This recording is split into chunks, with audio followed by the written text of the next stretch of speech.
Hello everyone, CA intermediate के अंदर audit is considered as one of the most toughest subject. But अगर तुम लोगों ने इसका पेपर पैटर्न देखा हो तो तुम्हें लगेगा शायद कि सर इसके अंदर हम 60 प्लस क्यों नहीं ला सकते। बिल्कुल ला सकते हो। 110% तुम ऑडिट के अंदर एग्जामिनेशन ला सकते हो if you go with proper strategy and planning. Sir हमें ऑडिट का प्रिपरेशन कैसे करना है, आइए देखते हैं। ये ऑडिट में अगर तुम्हें प्रिपरेशन करना है तो first thing that you have to start with is your conceptual clarity. ये कंसेप्चुअल क्लैरिटी कहां से आएगी? ये कंसेप्चुअल क्लैरिटी अगर हम प्रॉपर लेक्चर्स देखेंगे, प्रॉपर वीडियोस कंप्लीट करेंगे, सारे लेक्चर्स अटेंड करेंगे, तब जाके ये कंसेप्चुअल क्लैरिटी आएगी। If you miss any of the lecture तो लेट मी टेल यू, कहीं ना कहीं कोई कंसेप्ट जो है वो तुम्हारा ब्रेक होने वाला है और आईसीआई उसी चीज का फायदा उठाएगी।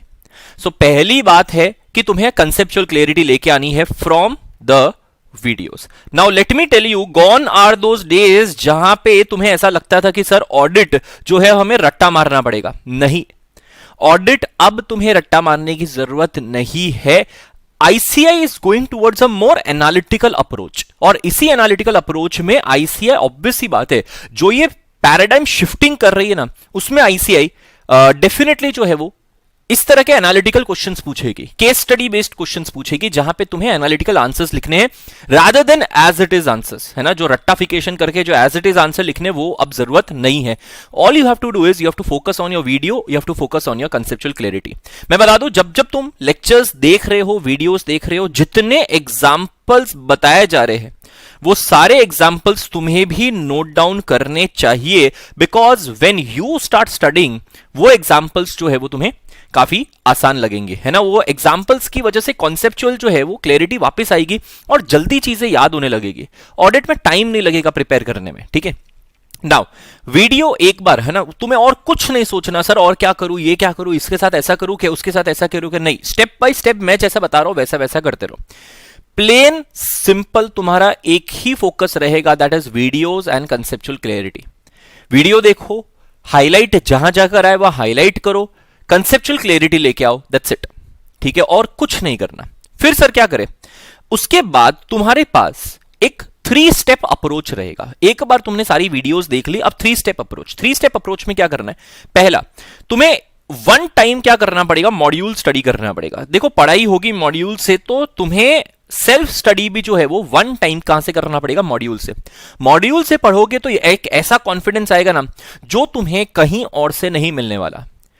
अच्छा, आईसीए क्वेश्चन पूछेगी वो भी प्योरली मॉड्यूल से ही, so there is no other book better than the module. तो एक बार तुम क्या करो? मॉड्यूल से पढ़ाई करो। अच्छा, once you have done the module, है ना, अब क्या करना है अपने को? 3 स्टेप अप्रोच में चैप्टर वाइज करना है। चैप्टर नंबर 1 लिया, जैसे फॉर एग्जाम्पल मैंने चैप्टर नंबर 1 लिया, ठीक है। चैप्टर नंबर 1 में एक बार मैंने वन टाइम मैंने क्या कर दिया? मॉड्यूल कर दिया। उसके बाद मैं इसके बाद वन टाइम मॉड्यूल करने के बाद उसके क्वेश्चन आंसर्स देखूंगा। क्या देखूंगा? Question answers. सर कौन से क्वेश्चन आंसर्स देखूंगा? मैं पास्ट पेपर्स के क्वेश्चन आंसर्स देखूंगा, हाँ, पास्ट ईयर्स के क्वेश्चन आंसर देख लूंगा, एमटीपीस के क्वेश्चन आंसर देखूंगा, आरटीपीस के क्वेश्चन आंसर देखूंगा। अलग अलग सोर्सेज से जहां से मुझे क्वेश्चन आंसर्स मिल रहे हैं वहां मैं क्वेश्चन आंसर फॉर्मेट के अंदर क्या करूंगा? टॉपिक को प्रिपेयर करूंगा। आफ्टर डूइंग दैट, कोई एक पर्टिकुलर चैप्टर लिया, जैसे चैप्टर नंबर 1 लिया हमने, ठीक है, वन टाइम मॉड्यूल पढ़ा, क्वेश्चन आंसर्स किया, उसके बाद मैंने चैप्टर की एक टेस्ट दे दी, चैप्टर वाइज टेस्ट दिया। समझ में आ रहा है? एक चैप्टर का टेस्ट दूंगा ना तो मुझे पता चलेगा कि सर मैं कहां स्टैंड करता हूं, कितनी कंसेप्चुअल क्लैरिटी आ रही है मुझे। Now let me tell you, एक बार तुमने पढ़ाई करके और तुम टेस्ट दोगे एंड इफ यू थिंक कि सर मेरे को सारी चीजें याद होगी, तो ऐसा पॉसिबल नहीं है। So don't worry about it कि अगर तुम्हारे आंसर्स हूबहू मैच नहीं भी कर रहे तो चिंता करने वाली बात नहीं है। मल्टीपल टाइम्स रिवीजन करोगे तो तुम्हारे आंसर्स प्रॉपर होने लग जाएंगे, है ना, घबराने वाली बात नहीं है। चैप्टर 1 जैसे फॉर एग्जांपल तुमने कर लिया, चैप्टर 1 के बाद मैं हमेशा से कहता हूं चैप्टर नंबर 11 करा करो। चैप्टर 1 के बाद 11 करो, उसके बाद तुम सीक्वेंस में जाओ, कोई दिक्कत नहीं है। अच्छा, चैप्टर 11 करोगे तो भी यही चीज करनी है, एक बार मॉड्यूल, फिर क्वेश्चन आंसर्स करो, पास्ट ईयर्स के एमटीपीस आरटीपीस करो, फिर उस चैप्टर की टेस्ट दे दो। फिर चैप्टर नंबर क्या करो? 2 करो, 3, 4, 5, 6, 7, 8, 9 और 10। इसी सीक्वेंस में जाओ, कोई और सीक्वेंस में तुम्हें जाने की जरूरत नहीं है। कोई ऐसा नहीं कि सर कौन सा, सर जिसका वेटेज ज्यादा है उस पर हम ज्यादा ध्यान दें, नहीं, जरूरत नहीं। अरे सबका वेटेज है, सारे चैप्टर्स हमारे लिए इंपॉर्टेंट है। हम बिल्कुल भी सिलेक्टिव स्टडी नहीं करने वाले। तो चैप्टर सारे इंपॉर्टेंट है, इसी हिसाब से और इसी सीक्वेंस से क्या करेंगे हम पढ़ाई करेंगे। चैप्टर नंबर 1 करेंगे, 11 करेंगे। क्यों दोनों साथ में? क्योंकि दोनों क्या है, रिलेटेड है।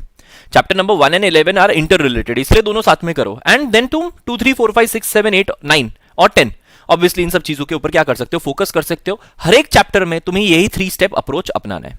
Once you have done this, है ना, चैप्टर का एक टाइम मॉड्यूल पढ़ लिया, क्वेश्चन आंसर्स कर लिया और चैप्टर वाइज एक एक करके क्या कर दिया, टेस्ट दे दिया। यहां पे तुम्हारी फर्स्ट टाइम की स्टडी कंप्लीट हुई है। अब तुम्हारा टारगेट रहेगा 2 टाइम्स रिविजन करने का। अब तुम्हारा टारगेट कहां से रहेगा, 2 टाइम्स रिवीजन करने का। अब रिवीजन मॉड्यूल से करना, अगर मॉड्यूल से ही रिवीजन करोगे तो अगेन टाइम ज्यादा लगेगा। So it is always beneficial कि हमारे पास कोई ना कोई तरह के रिवीजन नोट्स हो। तो फ्रॉम योर रिवीजन नोट्स, है ना, कोई भी रिवीजन नोट्स हो या रिवीजन की बुक हो, उसमें से तुम 2 बार क्या करना, हर एक चैप्टर को रिवाइज कर देना। 2 टाइम्स रिवीजन करना है और उसके साथ साथ 1 time again you have to do all the question answers. जितने क्वेश्चन आंसर्स हमने पहले देखे वो सारे क्वेश्चन आंसर्स तुम्हें वापस एक बार करने चाहिए। इसके अलावा ना, once you get that conceptual clarity, तो तुम्हें एमसीक्यूज के प्रिपरेशन की चिंता करने की जरूरत नहीं है, क्योंकि एक बार कंसेप्चुअल क्लैरिटी आ गई तो एमसीक्यूज ऑटोमेटिकली तुमसे क्या होने लग जाएंगे, सॉल्व होने लग जाएंगे। Still once you are confident कि सर मेरा 2 बार रिवीजन भी हो गया, मेरा ये भी हो चुका है, and I want to practise MCQ, तो you can go for some MCQs, है ना, वो आईसीआई के भी डाइजेस्ट होते हैं and there are many other books जो एमसीक्यूज जो है जिससे तुम प्रिपेयर कर सकते हो, specially case study based MCQ. Now let me tell you, just to get a gist, क्योंकि तुम्हारे कम से कम 20 मार्क्स के केस स्टडी बेस्ड एमसीक्यू आएंगे, तुम्हें कम से कम एटलीस्ट मैं बताऊं 20 केस स्टडीज जो है, 20 केस स्टडीज जो है वो प्रिपेयर करने चाहिए टू गेट अ जिस्ट कि यार मुझे सारे टॉपिक्स में, और ये कब होगा, 20 केस स्टडीज कब प्रिपेयर करोगे, ये 2 टाइम रिवीजन होने के बाद। तो 20 केस स्टडीज प्रिपेयर करोगे कि यार मुझे सारे टॉपिक्स में जो है, अगर एनालिटिकली कोई क्वेश्चन पूछ रहा है तो क्या मैं उसका आंसर कर पाऊंगा या नहीं, ठीक है। तो एटलीस्ट 20 केस स्टडीज का तुम्हें क्या करना है, प्रिपरेशन करना है, ठीक है। Now let me tell you कि इतना अगर तुमने कर लिया, वीडियोस में कंसेप्चुअल क्लैरिटी आ गई, इस हिसाब से 3 स्टेप अप्रोच कर दिया फर्स्ट टाइम प्रिपरेशन का, और फिर 2 बार रिवीजन करने के बाद तुम्हारा लास्ट स्टेप आता है, that is to give full course test. Sir कितने फुल कोर्स टेस्ट लाने हैं? कॉन्फिडेंस फुल चाहिए सर, मेरे को एग्जामिशन लाना ही है और मुझे रैंक लेके आना है, तो एटलीस्ट तुम्हें 10 टेस्ट देने पड़ेंगे। मुझे रैंक लेके आना है तो तुम्हें ऑडिट के कम से कम कितने टेस्ट देने पड़ेंगे? फुल कोर्स वाले 10 टेस्ट देने पड़ेंगे। सर मुझे एग्जामिशन लाना है, चलो रैंक बाकी सब में नहीं, I am not very much sure, ठीक है, मेरे को सर 55 60 या 60 प्लस जितना लेके आना है, तो एटलीस्ट तुम्हें कम से कम 5 टेस्ट देने पड़ेंगे। एंड बेयर मिनिमम सर मेरे को पास होना है तो मुझे कम से कम 3 टेस्ट फुल कोर्स वाले देने पड़ेंगे ऑडिट के सब्जेक्ट में। चैप्टर वाइज तुमने सारे टेस्ट दे दिए, अब तुम्हें 3 फुल कोर्स टेस्ट देने पड़ेंगे। Now depending upon your level, तुम लोगों को लगता है सर मैं 10 टेस्ट देने के लिए रेडी हूं, तुम 10 टेस्ट दो। तुम्हें लगता है नहीं सर मैं एवरेज कैटेगरी में जाने वाला हूं, मैं तो 5 टेस्ट ही दूंगा, ओके। और तुम्हें लगता है कि सर नहीं मेरे से इतना ज्यादा नहीं होने वाला, मेरे पास ज्यादा टाइम नहीं है, कम से कम 3 टेस्ट तुम्हें देना चाहिए, ठीक है। And once you do this, तुम्हारा ऑडिट जो है वो पूरी तरह से कंप्लीट हो जाएगा, ठीक है। तो इस तरह से तुम ऑडिट की प्रिपरेशन के साथ शुरुआत करो। ऑडिट के अंदर रट्टा मारने की कोशिश मत करो। अगर तुमने मल्टीपल टाइम्स रिवीजन कर दिया, ये देखो एक टाइम मॉड्यूल से किया, एक क्वेश्चन आंसर किया, यहीं पे तुम्हारे 2 बार क्या हो जाएंगे, पढ़ाई हो जाएगी, ठीक है। उसके बाद 2 बार रिवीजन करोगे, वहां पे 2 बार और हो जाएगी, तो 4 बार, और 1 बार क्वेश्चन आंसर करोगे तो 5 बार, और एग्जाम के पहले जब करोगे तो 6th टाइम। इतने रिवीजन होने के बाद तुम ऑडिट के ना लैंग्वेज ऐसा अंदर घुस जाएगी तुम्हारे, तुम आराम से आंसर कर पाओगे। समझ में आ रही है ये चीज, ठीक है। चलिए नाउ देखो हमारा जो कोर्स है सीए इंटर 3.0, इसके अंदर तुम्हें सारे वीडियोस मिलेंगे, रिकॉर्डेड वीडियोस भी मिलेंगे, लाइव लेक्चर्स भी मिलेंगे, ठीक है, और लाइव लेक्चर्स की रिकॉर्डिंग भी मिलेगी। Apart from that you will get a perfect practice book, ठीक है। सीए इंटर 3.0 के अंदर तुम्हें एक परफेक्ट प्रैक्टिस बुक मिलेगी। अगर तुम सोच रहे हो कि सर आप वो जो क्वेश्चन आंसर की बात कर रहे हो कि वो पास्ट ईयर एमटीपीज आरटीपीज और दूसरे भर के जितने क्वेश्चन आंसर्स अगर तुम्हें चाहिए, you will get that in your perfect practice book, तो तुम्हें कहीं और देखने की जरूरत नहीं है। एंड उसके बाद apart from that you also have an option two by a perfect revision book. जो परफेक्ट रिविजन बुक है ये एंड मोमेंट पे रिवीजन करने के, देखो हमें पता है एंड मोमेंट पे हम पूरी तरह से मॉड्यूल में से पढ़ेंगे तो हमारे पास इतना टाइम नहीं है, तो हमारे पास क्या रहेगा, परफेक्ट रिवीजन बुक, जिसके अंदर रिवीजन बेसिस पे शॉर्ट में, काफी शॉर्ट में हम पूरे क्या कर देंगे, सारे के सारे जो चैप्टर्स है कवर कर देंगे।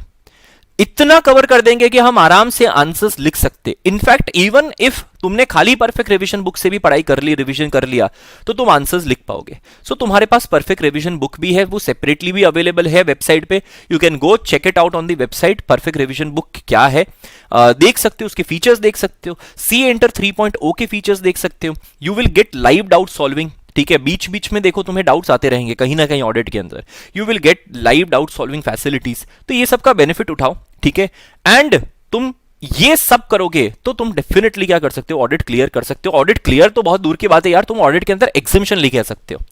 And that's what we want, right. चलिए, थैंक यू वेरी मच।